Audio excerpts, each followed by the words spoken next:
My name is Chris, and today we're taking a look at a pair of speakers that you need to hear. Welcome to the Vinyl Attack.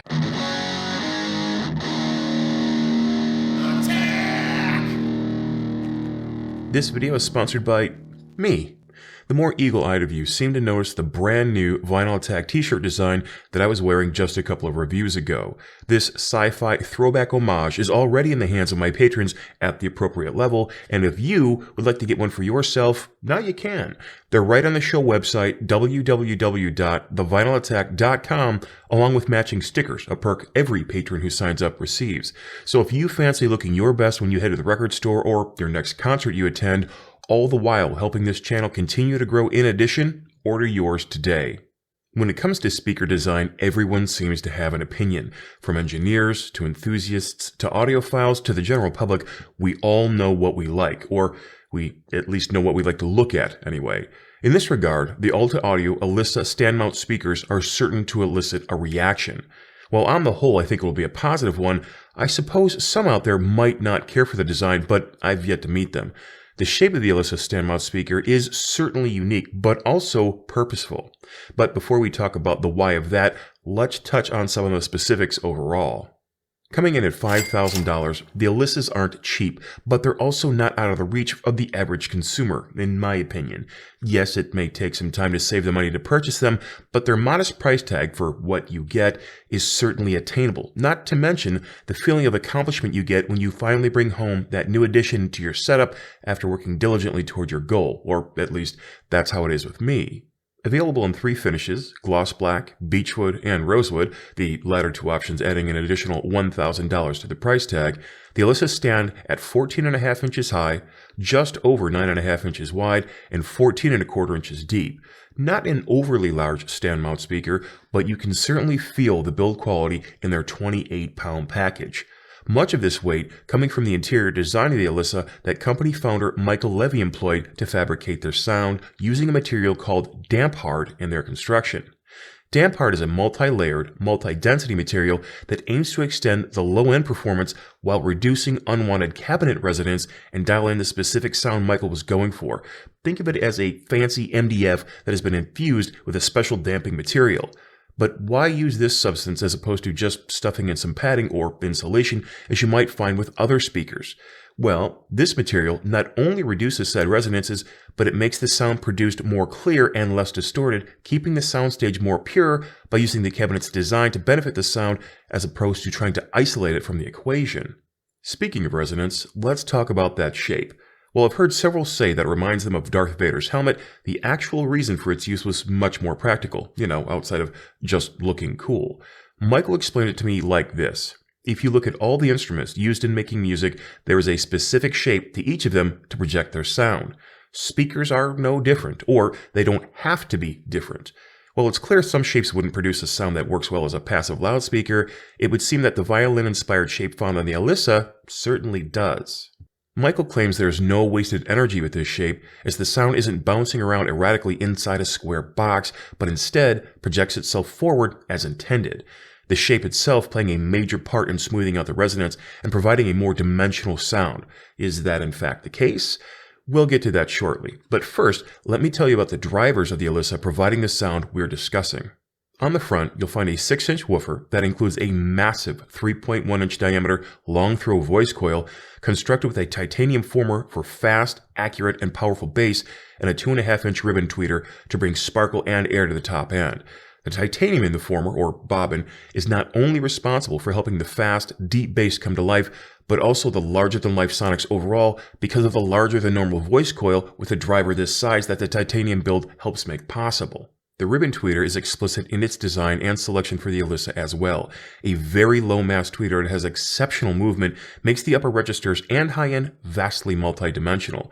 With there being far more material used in a ribbon tweeter because of its inherent shape, as opposed to a piston-fired dome shape we usually see, the top end is incredibly spacious, a common theme you'll hear me use with this speaker. All of this is coupled to the slightly tilted front that works to improve time alignment and imaging. Did all these material, mechanical, and design choices bring about the desired result, though? Moreover, did they meet or exceed the quite robust claims that Michael made about the Alyssa's performance? During my time with the Alyssa, I employed the use of 3 different amplifiers, a Hagel H90, a Hagel H390, and a Heaven 11 Billiamp Mark II. All 3 of these amplifiers brought a different sound characteristic to the mix, and the Alyssas produced their most robust feature, a gargantuan soundstage with all of them. Coupled with excellent imaging throughout, the soundstage performance of the Alyssas was to be heard in order to be believed. While I don't want to gloss over the specifics and tonal characteristics, the bass, mid, and treble response, I must say that not only myself, but visitors to my home during my time reviewing these speakers found the grand scale of music was immediate and palpable, and this was what grabbed the bulk of my attention. I never tired of people looking about the room to find where the sound was coming from, only to be awestruck when realizing it was only these 2 speakers, along with the amplifier and source material, making the sound.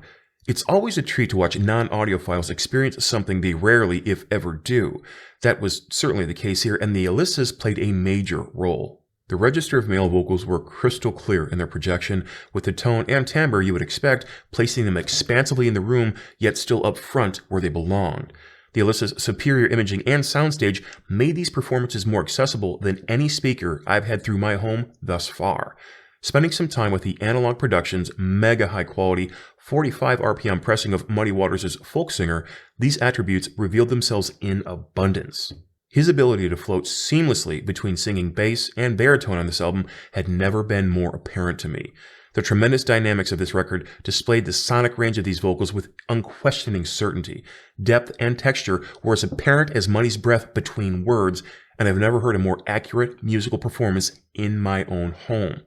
It's not an exaggeration to say that you felt as if you could reach out and touch the notes, each one gracefully floating in the air, ready to be plucked mid-flight. Female vocals were equally impressive, if not more so, due to their height in the frequency range. I am unabashedly a Vanessa Carlton fan. It is not a guilty pleasure, and it's not something of which I am even remotely ashamed or embarrassed to admit. Her voice strikes a chord in me that is seldom reached by any musician, male or female. I've seen her in concert, I own all of her recordings, and I can tell you that her voice simply saturated the space in which it was being played here. Massively underrated in her power and range, Vanessa came to life in my living room through the Alyssas, especially when being paired with the Hagel H390. Its 250 watt ability into 8 ohms, and certainly more into 4 ohms as was the case here, but they don't measure that, drove the Alyssas with an ease the other 2 amps simply couldn't match, even though they still sounded fantastic as well. The delicacy of her subtle passages contrasted brilliantly with the power and weight of her singing when she bellowed from the diaphragm. This, much more than the typical bass, mid, and treble performance, is what evoked such a visceral response from me. But with all the aforementioned talk of his speaker's shape and internal construction affecting said bass presentation, how low did these go? A metric many music lovers still abide by when purchasing a speaker, whether right or wrong. You'll be happy to hear that they went pleasantly deep, almost shockingly so. The bottom end of the Alyssas, touted to go as low as 32 Hz, showcased every bass guitar and kick drum in every rock and jazz album I played with authority. I never found them to be muddy, unless it was him singing, boomy, flabby, or aimless in their performance. There was gratifying grit in the bass guitars of Rex Brown and Doug Pinnick. There was smooth and full-body exposition with Paul Chambers and Charles Mingus. There was punch and drive in the kick drums of Vinnie Paul and Nick Menza. And I could go on, but I think you get the point. The Alyssas can go low, and it's a delight each and every time. The mids and highs, as referenced in the vocal performance area, were nothing short of spectacular. Again, the wonderfully wide soundstage brought out the lush, sparkling top end of cymbals and horns, while the precise imaging made guitars, violins, and cellos immediately accessible. This brings me to what I could see being a sticking point with the flat response purists. I've seen measurements of these speakers elsewhere online, and I can say that the Alyssas don't measure level across the board. While not erratic in any way, Michael designed these speakers with a vision in mind, and I'm here to say that I seem to share what he sees. I think many, if not most people, will. The Alyssas aren't a mess of frequencies that only play certain music well on certain systems, though. The strong low end and spacious top are intentional attributes that brought every recording I played to life, vividly. I never felt that I wanted a more temperate response, nor did I experience any listening fatigue. The Alyssas aren't forward in any way to my ear, they just showcase an abundance of presence and a compellingly smooth sound signature. The ability to hear the highest of highs without a trace of harshness, paired with the expansive mid-range performance and a low-end capability that seemingly defies their size, make these a pair of speakers not to be missed, especially when you consider the price. So with all of that gratuitous praise, did I find anything with the Alyssas that I didn't care for? Actually, yes, speaker stand resonance. You will absolutely either want to make use of the included screw and spike feet or employ speaker isolating products like the isoacoustic apparatus here. Without separation, the Alyssa's low end can tend to be a touch overwhelming and carries excess energy into the room via the floor. Of course, this is a simple fix, but it's something to keep in mind if you would like to take a pair home. So was that it? With the components used throughout my time with these speakers? Yes.